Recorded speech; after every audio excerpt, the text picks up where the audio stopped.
Good morning. So I am going to try to adequately answer the question, why you? In part because another version of it, the why, has come to the fore. After I was told in the wee hours, essentially, you're not creating your own life.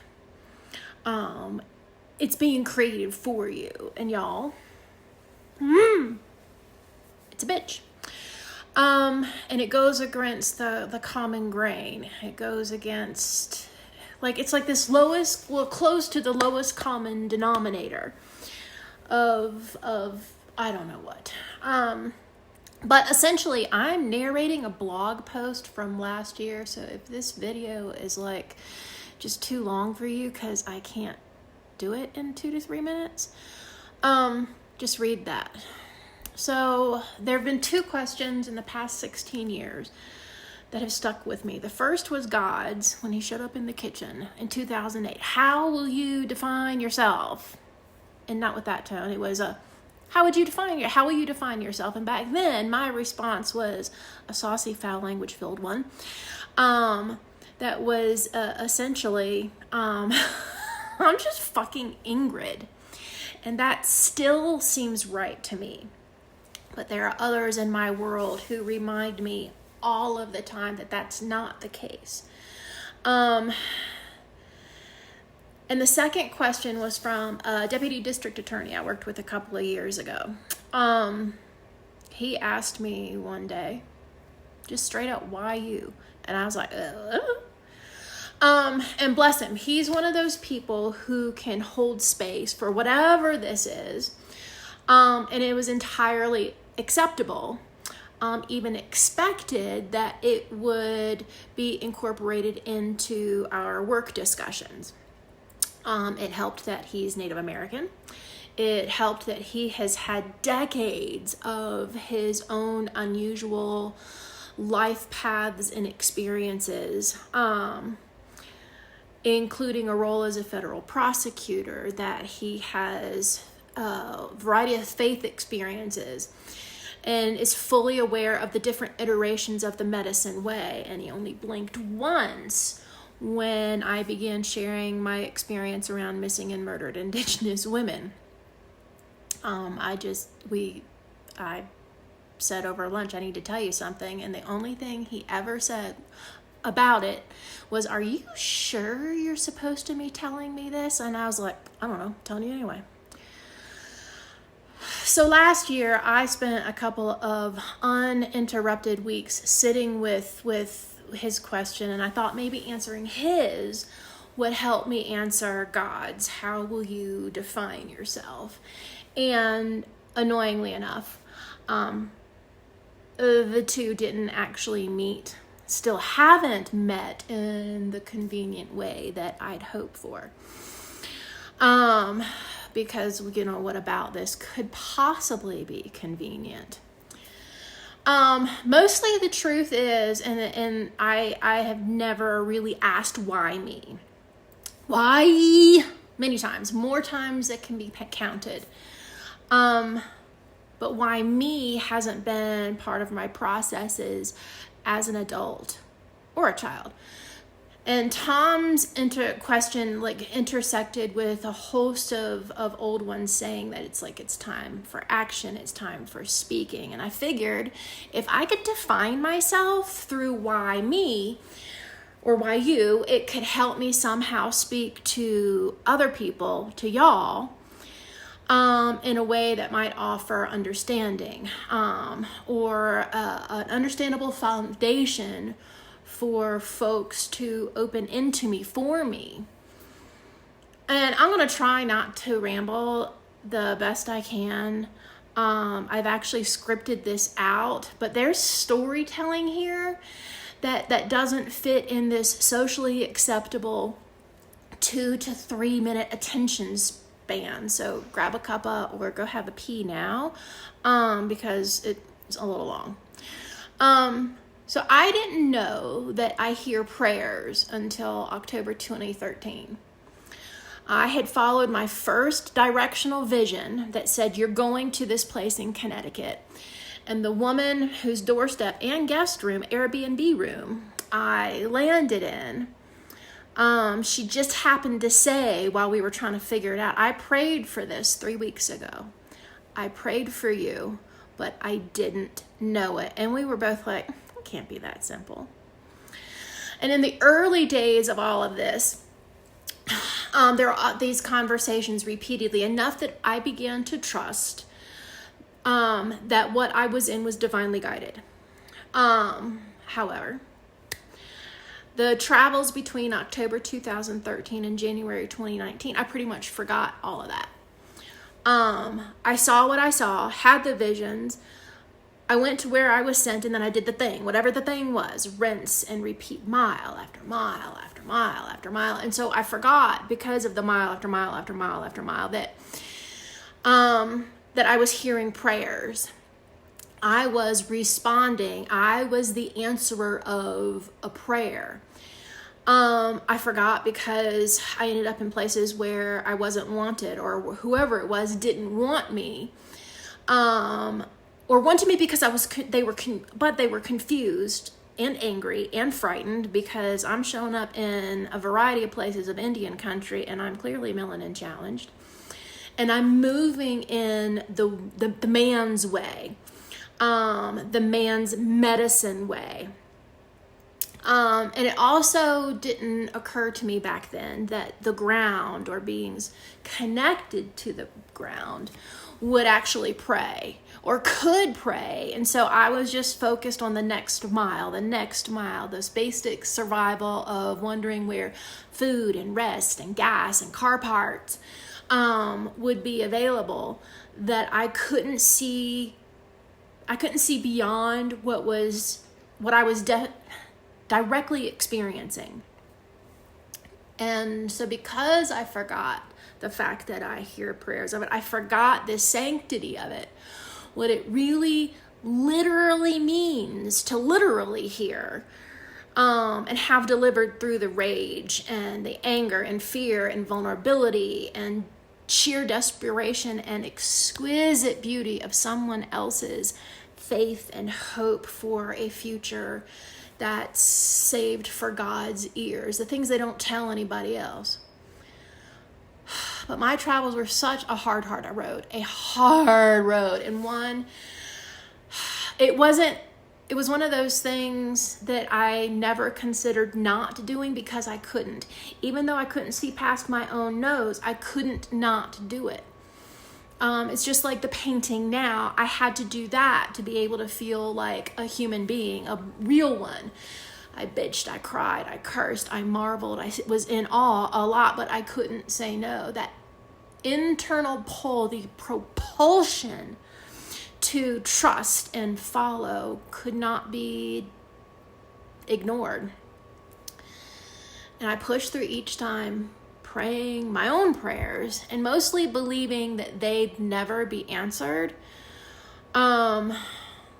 Feeling that I too had been forgotten, like these people in places that I had been taken to, and clearly in that I was forgetting myself.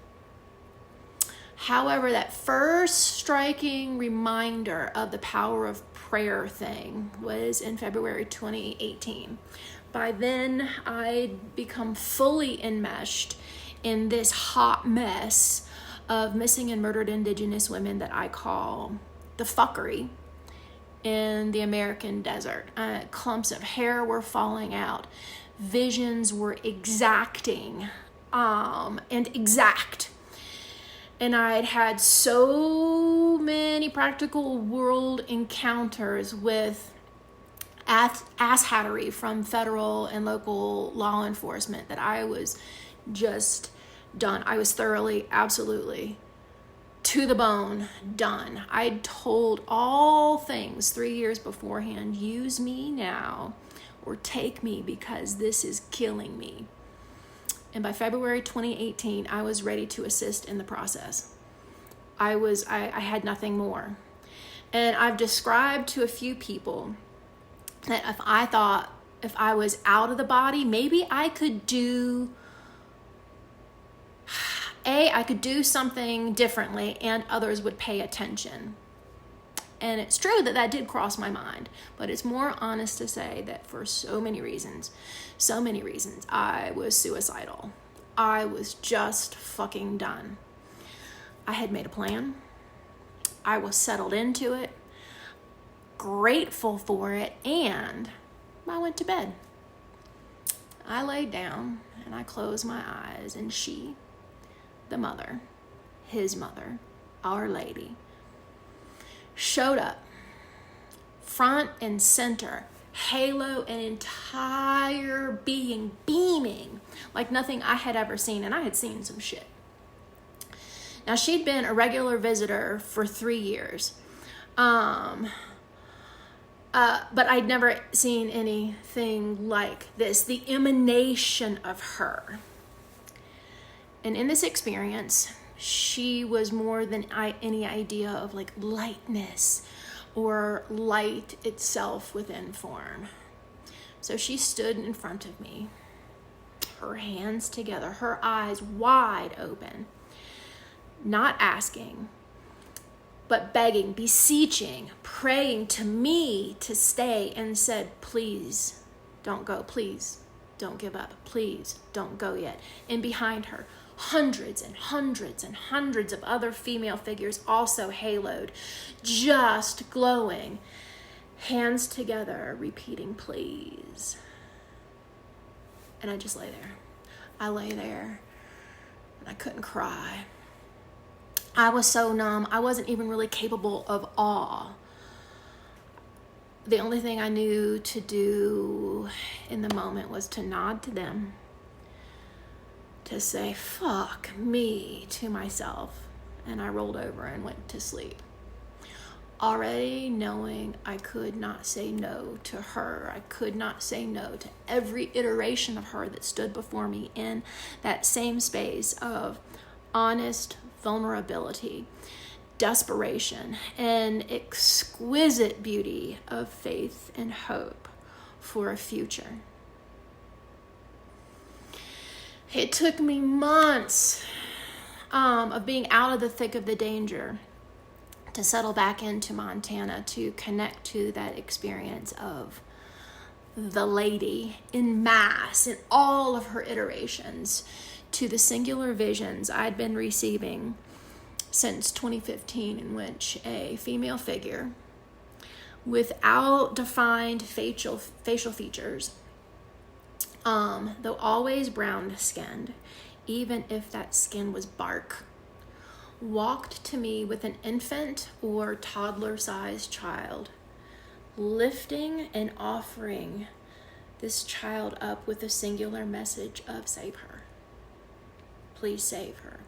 Once every 6 weeks or so, each from a different place, often when I was in a different place, because I was on the road then, she would come. Like the normal in form was in human, a woman, one child, and the not so woman, or not so normal rather, was like the tree trunk holding across 2 branches a smaller branch. Please save my daughter. Please save my daughter. And I thought for years I connected those visions with like the practical world. In my head, I think, oh, you're going to see a sick child. Except that wasn't always the case. And so with all of this, since I've been sitting with this why you, I've realized that what I just talked about isn't merely part of the answer, it's the answer. Someone, I'm presuming God, because, why not? Who else, of course, decided that it was time to save my daughters. And at some point, somewhere, somewhen, perhaps before I was born, perhaps since, who the heck really knows, he, she, it decided it was going to be me that does that. So I know that I have been created in this way to answer this universal prayer, the one of save my daughter, save my daughters. It's the same question that individual mothers, particularly those with brown skin, have asked millions, billions of times around the globe, that has brought to me as a piece of faith and hope and prayer that it can be answered. And there's no obvious label to slap on my forehead to make it all make sense to anyone, let alone to myself. To me, I'm just Ingrid, who happens to experience and express the world in a unique way. And these old ones, have called me the messenger or the voice of God or the voice of the mother since 2009. I don't even know what that means. Even though I've known since February 2012, just Ingrid wasn't really true. It's bigger than that, but feel confined by those definitions, by any definition. Just as I feel confined by most labels and society or societal boundaries since all of this began unfolding. It also feels very much like a certain way that preachers and spiritual teachers come at folks talking about how special they are, and they're so special that you should put more in the offering basket or buy this whatever. And it's felt like this advertisement, like a grab for that attention that, truthfully, A, I want, but in a good way, and B, simultaneously feel a little icky about. And I've talked before about, there's all of this stuff about the second coming and all that, and how it's actually come and gone many, many, many times, and it has little to do with Jesus himself, other than his courage to go where others wouldn't. But everything about this consciousness that guided and moved through him, that many people trusted and were afraid of. There were hundreds before him. We'll never know of them. There were a couple of hundred since him, and we'll never know of them. Some we do, though, like Muhammad was one, Shams was one, Sakyamuni was one. I can't even pronounce it. Tenskwatawa was one. And there have been many others, preachers and teachers and warriors and weavers. There are farmers and fathers and farriers. And we're not going to know of them because their communities were small. Words weren't written. And their teachings were for those communities. Them and their kin, not the future somewhere else. It was right there. And I've said before that, some of us were born into this with supported families and communities that could see us or knew ahead of time that we were coming. I was not fortunate enough to experience the former. But many of those old ones in my circle have said they knew I was coming long before I was born. I was in their dreams and visions. I was announced by Creator and often believed to be, and still am believed to be, something else, someone else. Like Wovoka knew, Pat Kennedy knew, Big Bear knew, Crowfoot knew, Nick Black Elk, who else? Poundmaker, and a few others. And some couldn't reconcile that I'd show up as a woman. Whoopsies. Some saw me as brown skin, and then when I show up as obviously white, that's a little weird, except when they can see my heart and know the heart of the matter and then stay with me now because of that.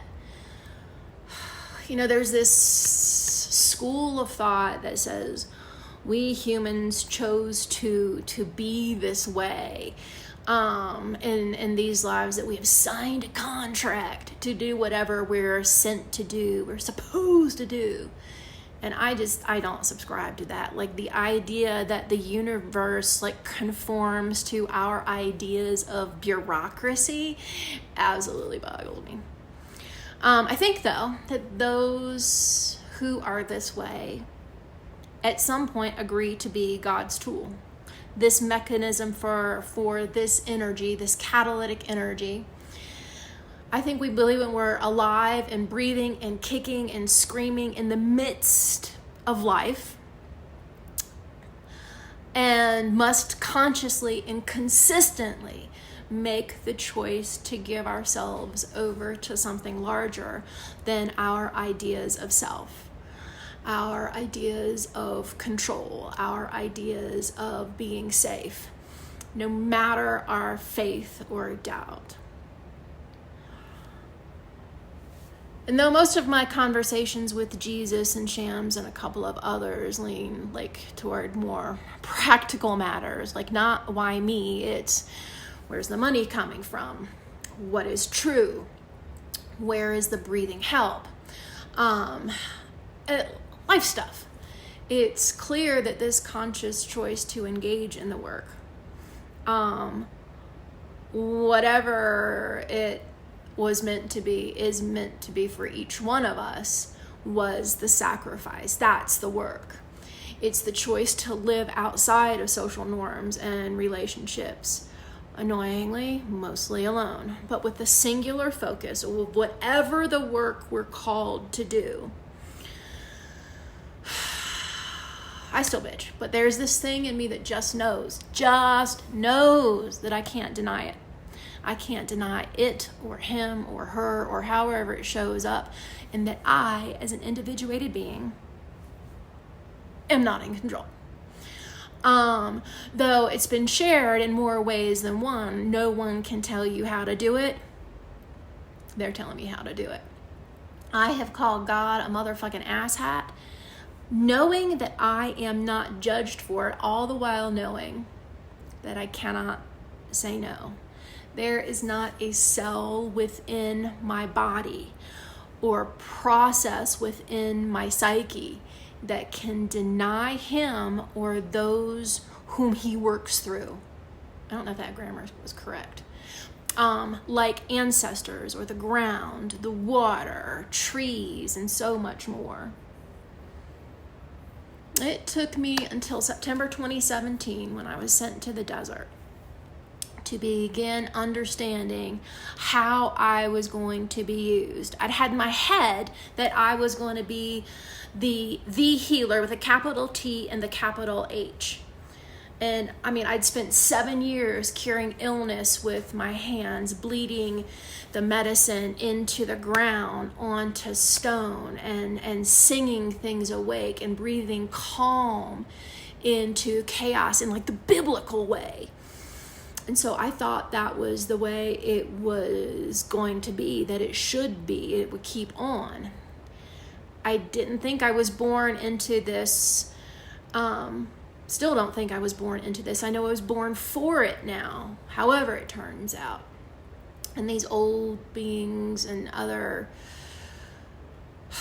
ones watched me grow into it, being forged into a hardness.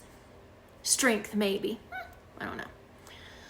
Every kick to the head, every punch in the gut, every burn on the skin, every attempt to intervene to save someone else was like watched from a distance by whoever.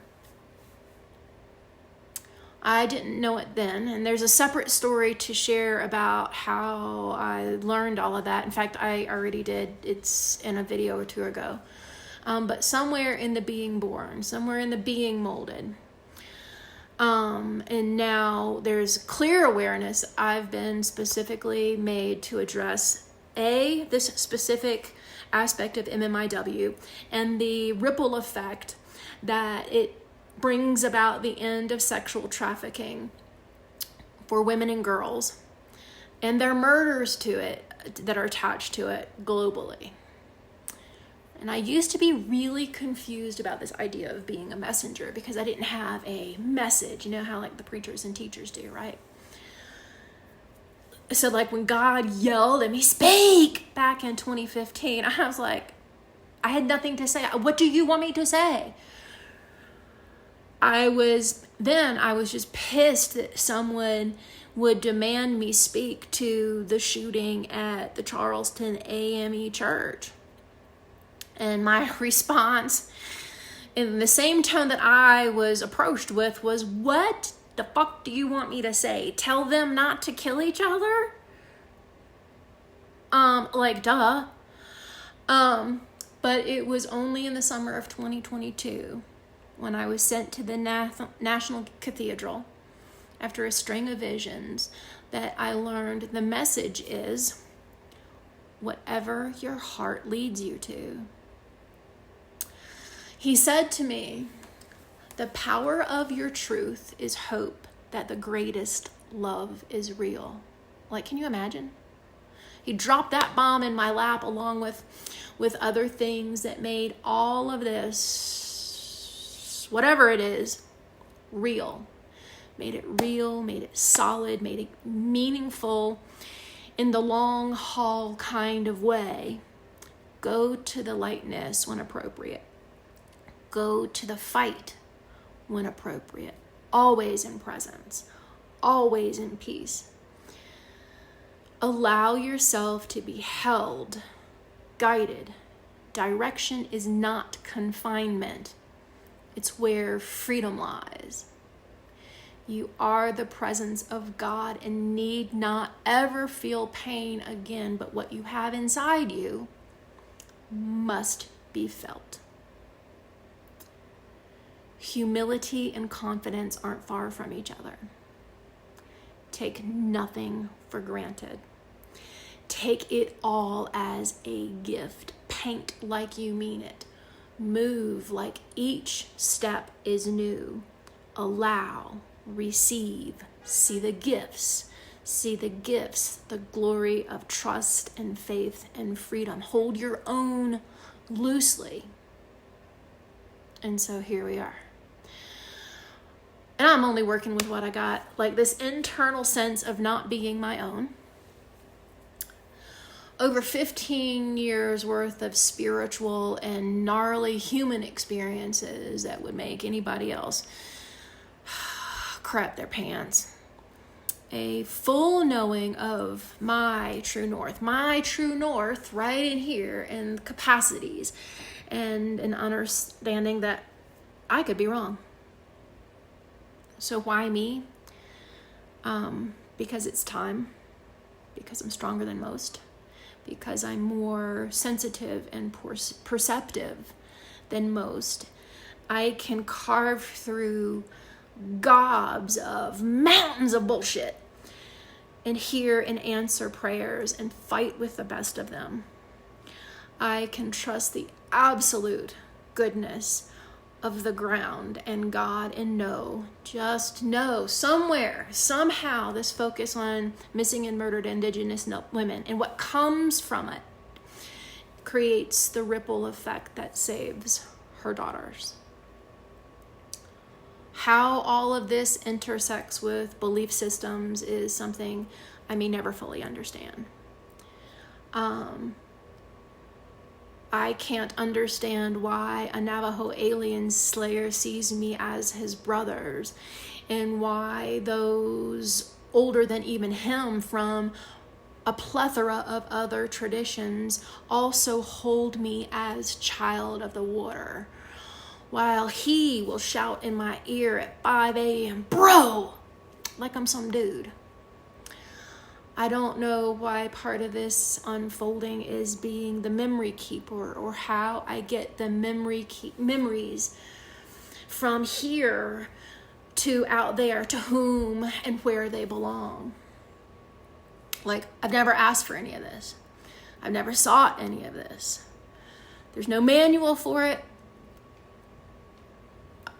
I didn't want it when it showed up, and now there is no getting out of it. Like, there's been no stage where I could say, like, no thanks. And so that, in addition to all of these other things, especially being a really curious force of nature, Like, even if I had known the exhaustion and the fear and the depression that were part of the package, if I had known ahead of time what was at stake, I'd have probably been like, heck yeah, let's do it. I do wonder, though, what it would be like to have been brought into this in love and the community and family that supports it. And it's never really been part of any of this to capitalize on it or to manipulate it, to make it a means to an end. And honestly, I kind of regret that.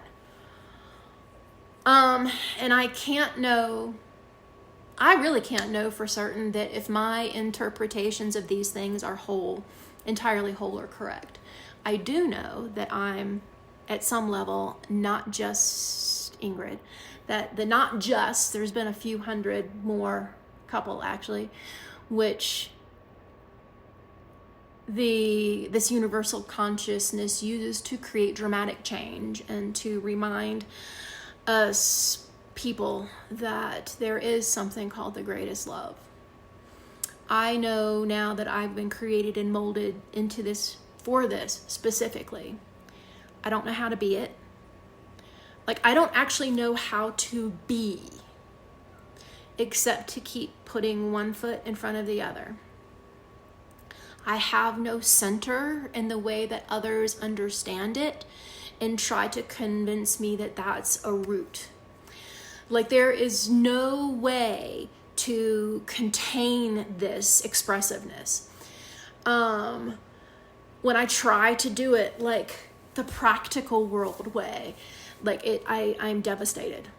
Physically and mentally, the overstimulation of all of the world's noise is too much for both my tender and my tough parts. I decompensate physically and mentally dramatically. And fuck, I've been trying to live, to stay alive and keep alive in a place that doesn't feel like it can hold me. And a lot of times I don't want to do this anymore. But here we are. Here I am. And that, I don't know, the exhaustion that comes with trying to make this fit into real life while focusing on so much that also just keeps going. It is left foot, right foot. And so my questions just really aren't why me. They're so basic, because I feel like I live so far outside of others' imaginations, beyond the limit of others, into this world of the miraculous, that no one can connect with me except in rare circumstances. So how do I express this uncontainable thing when it doesn't meet the expectations, the appearance, the definitions, and the other guardrails that keep people from accepting what they see and feel? Am I supposed to, or is this like a quiet visitation seen only by a few?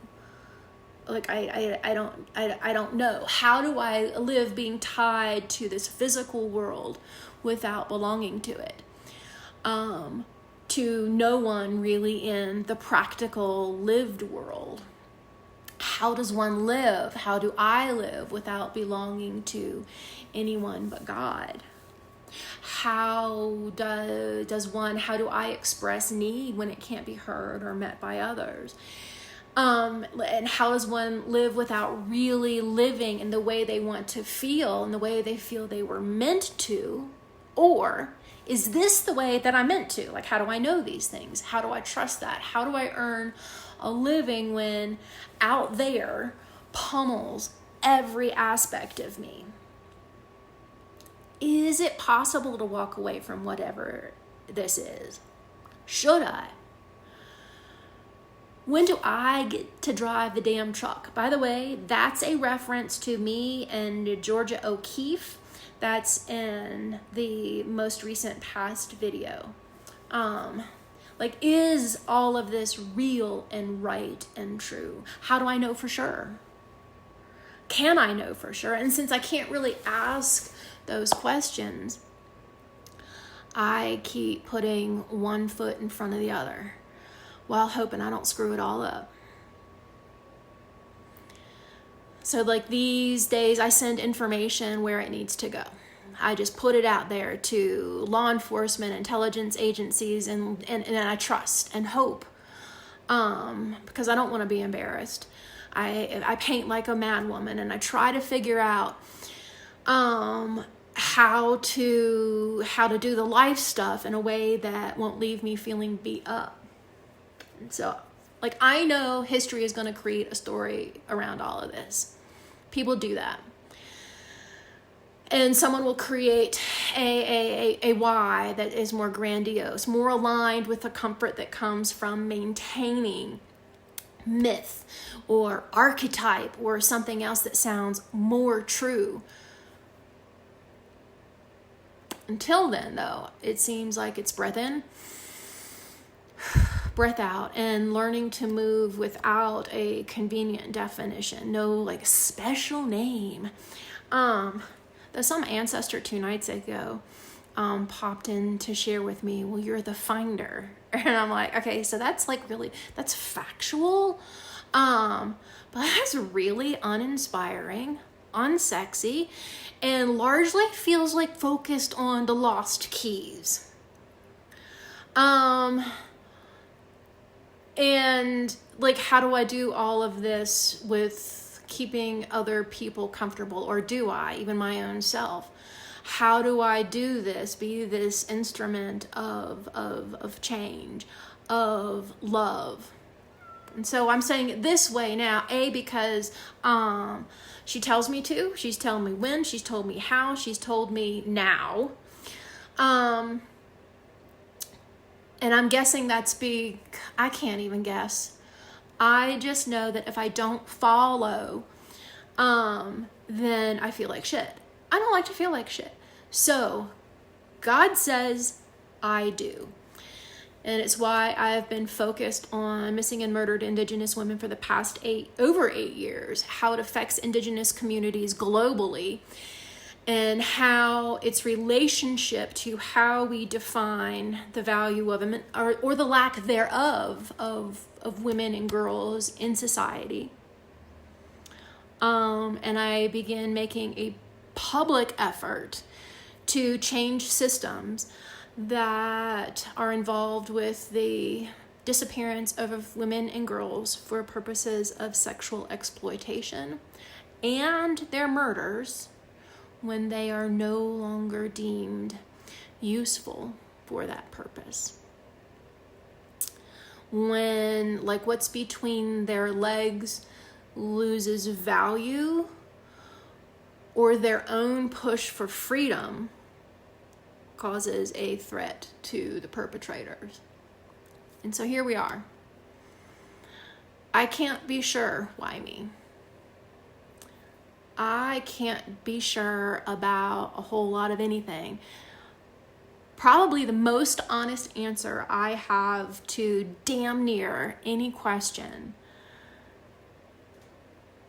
of my own or asked of me is, I don't know.